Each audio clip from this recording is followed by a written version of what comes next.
Buenas tardes, mi nombre es Jackson Paredes, estudiante del tercer año de Derecho al turno semipresencial. Les voy a hablar sobre los documentos, la experticia y la inspección judicial.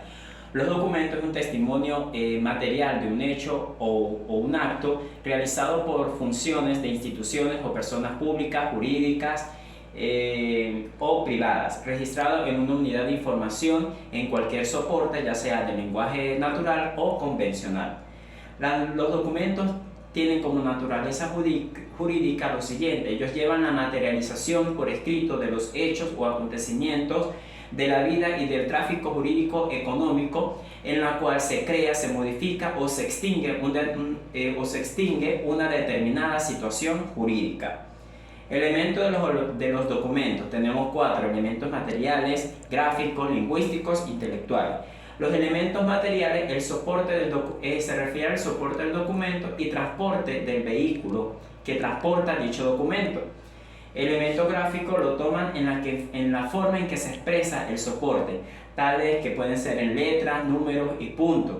Los elementos lingüísticos es el término del lenguaje que se utiliza de manera muy compleja. Este lenguaje puede ser escrito, audiovisual e incluso puede variar de acuerdo al idioma. Y los elementos intelectuales es el contenido que se encuentra en el documento y el cual se desea transmitir. Clasificación de los documentos: se clasifican en tipo documental simple y tipo documental compuesto. El tipo documental simple está formado por un solo documento que se mantiene en una sola unidad de información, por ejemplo, los oficios, los radiogramas, un libro de registro, un libro de caja, entre otros. Tenemos los tipos documental compuestos, que se encuentran formados por 2 o más documentos, los cuales se sustentan entre sí, pero que se encuentran contenidos en una sola unidad de información. Tal es el ejemplo de los expedientes. Los documentos públicos son documentos expedidos por funcionarios públicos y que dan fe del contenido que se encuentran dentro de ellos. Requisitos, oportunidad y formas para su presentación en juicio. Según el artículo 436 del Código de Procedimiento Civil, cuando una de las partes manifiesta de alguna prueba de un documento que se halla en el poder del adversario, podrá hacer solicitud de este.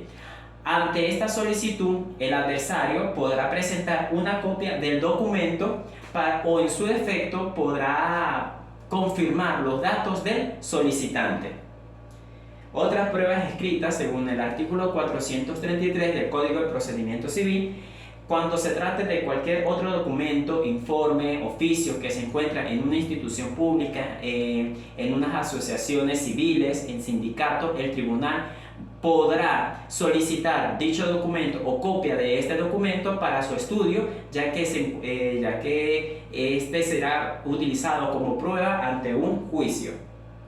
Tacha de documento es un recurso legal que tiene como finalidad invalidar los efectos de un instrumento, sea público o sea privado. Valor probatorio es el documento que incorpora procesos legales dentro de un juicio que se establecerán cuáles son los medios de prueba. La prueba fotográfica. La fotografía es un medio probatorio documental de carácter representativo y que es necesario, una vez obtenida dicha fotografía, debe ser presentada inmediatamente ante el juicio para que tenga suficiencia probatoria. La experticia se entiende como experticia una combinación entre experiencia y destreza en un campo. La experticia es muy importante en materia penal, ya que en ella se establece una exposición, una investigación, un análisis, una conclusión de acuerdo a un objeto, un acontecimiento, un fenómeno o un hecho. Además de ello, y de acuerdo al Código Civil, la experticia puede ocurrir cuando se requiera una apreciación que exija conocimientos especiales en cuanto al comportamiento o un hecho de una persona, un lugar o un objeto.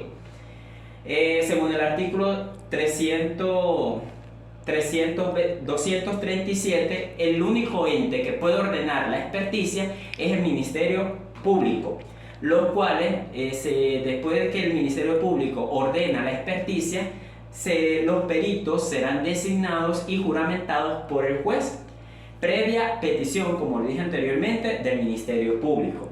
El plazo para ejecutar o llevar a cabo esta experticia va desde los 8 días a 15 días una vez juramentados los peritos.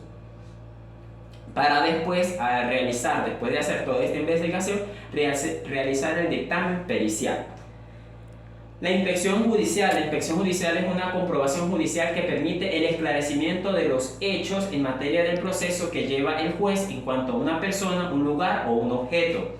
La inspección ocular puede promoverse como prueba para hacer constar las circunstancias o estados de lugares que lleva el juez para sus conocimientos periciales. Los requisitos de inspección judicial: tenemos requisitos de existencia, requisitos de validez y requisitos para la eficacia probatoria. La única persona o el único sujeto que está autorizado para llevar esta inspección debe ser el juez de la causa. Y por último tenemos el valor probatorio de la inspección judicial, que nos dice que debe reunir todos los requisitos para que tenga validez y logre la eficacia probatoria. Muchas gracias, esta ha sido toda mi participación.